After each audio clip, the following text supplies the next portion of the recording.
Hi, everyone. This is Podcasts for Patients with the Aplastic Anemia and MDS International Foundation, and I'm Alice Hauk, Senior Director of Patient and Professional Services. Our podcast series is brought to you thanks to generous support from patients, families, and caregivers like you and our corporate sponsors. Thanks to everyone for supporting this series. Today, we're talking about advances in treating MDS with Dr. Rory Shallis, Assistant Professor in the Section of Hematology, Department of Internal Medicine at Yale University School of Medicine and Yale Cancer Center and Smilow Cancer Hospital. Welcome, Dr. Shallis. Thank you so much for the opportunity. It's a pleasure. We'll start off with a basic question. And what is MDS?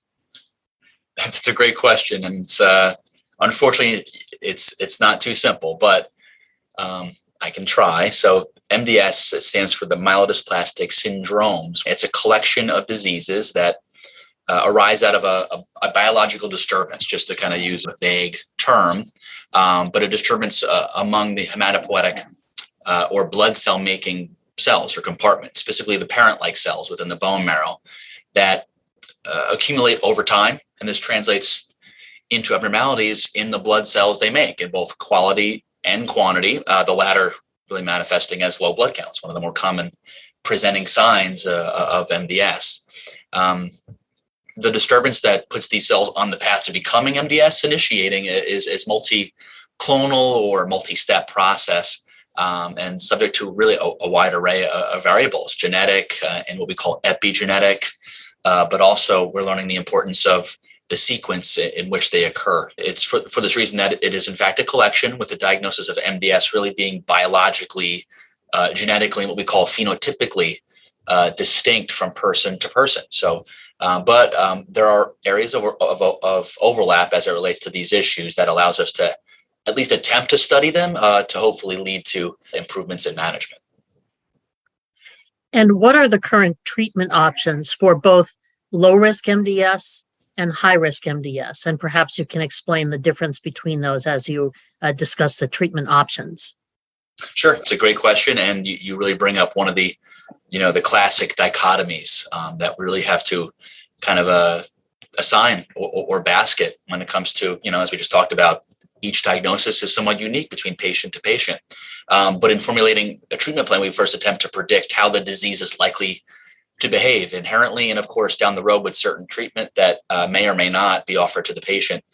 We can estimate this by using tools that incorporate a collection of information, the types and depths of low blood counts, the number of bone marrow blasts, certain what we call chromosomal abnormalities that can inform the prognosis and really individualize the treatment approach.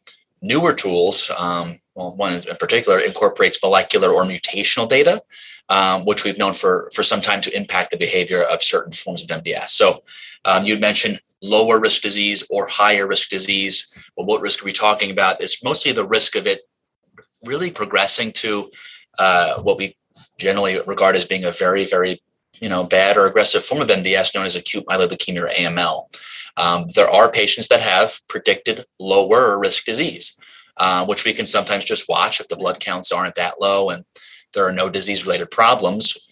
Some patients, even with low-risk disease, do have low blood counts that require consideration for some type of therapy that can perhaps improve it. This is typically anemia, and we have effective medications such as those that increase the body's production of erythropoietin, which is the hormone that stimulates red blood cell production.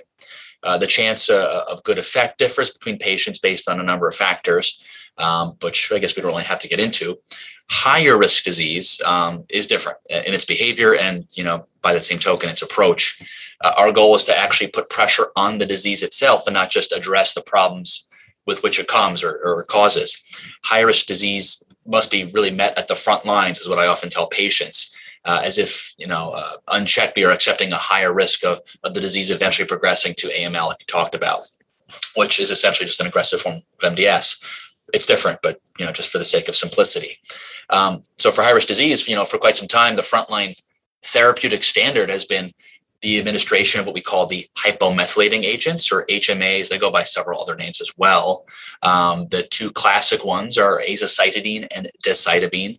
Although the rates of remission with these agents are relatively low, they have been shown in both real-world study analyses and randomized controlled trials, which is really one of the gold standards, to improve overall survival without any differences appreciated between these two agents, being azacitidine or decitabine. We now have an oral formulation of decitabine, which is approved in this setting as well, and certainly an oral, once a day pill in cyclic fashion is attractive to many patients and providers for that matter too. Some patients with high risk disease and a blast percentage bordering on that defining AML receive, in many cases, AML-like intensive therapy with the eventual goal for all of these patients, namely high risk patients, if they're able and it's feasible, they have a suitable donor, to undergo what we call an allogeneic hematopoietic stem cell transplant, which is the only curative therapy of which we know to date. So that was a higher level summary of what could really be an hour long lecture. Yes, it's a lot to cover in a short period of time. I think this is helpful, though, for patients just trying to learn the options, and for family and friends who are trying to understand what their loved one may be going through. With the transplantation as an option, years ago, that there used to be a cutoff just based on the age of the patient, but we understand that's been changing in recent years. Can you talk a little bit about that? Yes, it's changing, and we think for good reason. Age is really an imperfect surrogate for, candidacy, whether it's, we could define this in different ways, different euphemisms, appropriateness or eligibility for what is a non-trivial procedure. Transplant is a procedure that does carry risk, and these are risks that are accepted, by patients that are 25-year-old marathon runners. However, this somewhat arbitrary age 60 or greater or less than, for that matter, cutoff is getting a bit more blurry. At least the border is becoming a bit more blurry, just because we know there are some patients who are younger, for instance, that just can't accept the risks of transplant, whether it's because of end organ reserve that's just a bit more frail. But there are also, quote, older patients than age 60, for that matter, that we do think are quite fit and thus, quote, eligible, end quote, to undergo this procedure, which, as we discussed, is the only curative therapy. So the risk-benefit calculation, depending on one's goals and clinical situation, might be favorable in this case, even for patients that are 70, 75 years old, for instance. The reason why this is becoming a bit more dynamic over the years is that we now have newer transplant techniques, a wider availability of donor selection, I'd say better supportive care. And then more recently, we do have some data to suggest that even older patients, quote unquote, can get through transplant, reasonably safely and derive some benefit. Now, it might not mean that we're curing all these patients, but at least from a disease-directed therapy standpoint, it is moving the goalpost a bit further. And this is, of course, a benefit to many, many patients. Yes, thank you for elaborating on that. I think that helps patients understand that the options are expanding in that regard. And are there any new treatments on the horizon? And as you're talking about those also, if you could talk about the potential to participate in a clinical trial for patients and why that's an important consideration for them. Sure. New treatments on the horizon, yes, and thank goodness. Because of the shared pathobiology, as we call it, between MDS, namely high-risk disease, and, as we just discussed, AML, there has been a fortunate and ongoing effort to extend the advancements in AML therapy over the last 5 years or so, and it has been sort of a golden age, to the MDS space, with some minor considerations regarding, either dosing or administration schedule. The one on the horizon that holds quite some promise is the use of what we call the BCL2 inhibitor venetoclax, which, in combination with the hypomethylating agent, a combination approved for the treatment of AML among patients that were inappropriate to receive intensive therapy. This combination improves survival in comparison to azacitidine monotherapy in AML and has been a game changer for many patients. So why not see if it changes the game for patients with MDS? Interim data suggests that the addition of venetoclax can achieve responses among these patients who are being failed by azacitidine, which is, one of a, 2, if not 3, if you want to include the oral HMA. But these aren't perhaps perfect responses, but maybe just enough to finally proceed to transplant. The addition of venetoclax to frontline azacitidine is also being studied, and some data suggest responses to be a bit quicker and deeper when indirectly compared to the current standard of, as we discussed, single agent hypomethylating agent. Much attention is being paid to an ongoing randomized phase 3 trial, which is comparing azacitidine alone, the current quote unquote standard, to azacitidine and venetoclax. And it's going to use overall survival as its primary endpoint.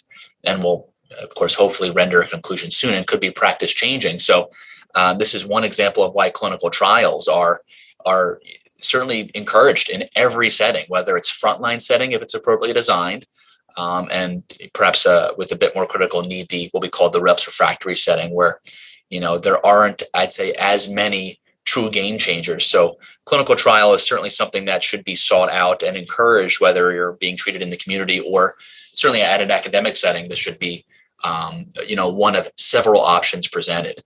Other treatments on the horizon are mostly being, I'd say, studied in combination with hypomethylating agents, including, let me just name a few, the anti-CD47 agent magrolimab, or other targeted therapies like the IDH inhibitors, ivosidenib or enasidenib or enasidenib. Monotherapies in the relapse refractory setting might also hold promise, such as the IRAK4 inhibitor, CA4948, or you can even say the ever-expanding armamentarium of cellular therapies, each targeting different aspects of MDS biology. And of course, all of these are really being exclusively studied in the clinical trial setting. So really gaining that access to novel and potentially game-changing medications is, we think, of benefit to patients, but of course the larger field as a whole. And when patients do participate in a clinical trial, an important thing to reiterate is that they get at least the standard of care that they would be getting even if they were not in a trial. But from then it varies based on the trial, and they get wonderful guidance and care throughout the whole process. Because one fallacy that we try to address is that a clinical trial is not necessarily the last resort, or that it is a viable treatment option for patients if they are considered eligible. Yes, this is an important distinction to make, and I would agree with you. This is a conversation that comes up, or misconception that comes up quite often in the clinic. Now, I would probably just clarify with one comment. There are some trials that are using agents or attempting to study agents that really are, in many cases, sort of a close to last resort, and we have to think more outside the box. And a patient's already been failed by either our tried and trues or our, all of our meaningfully effective therapies, and disease is still quite stubborn. So we have to, try to outsmart it. And this might mean using an agent for which we really don't know what to expect with regards to efficacy and, to a certain extent, side effect profile. And those are trials which, we do think still have a favorable risk-benefit calculation for the individual. But it's more sort of your point, there are many more, I'd say, frontline or maybe early salvage trials that, yes, have to have what are known as a reference standard. In the frontline setting, as we just discussed, it's going to be a backbone using a hypomethylating agent, just so, as you said, the patient is not being deprived of a standard of care, of being effective therapy. Without that, then yes, patients would be cheated out of therapy that they would otherwise get if they were not on the trial. So that is, I would agree, that is a key distinction, and we really hope that this stigma can hopefully be mitigated over time.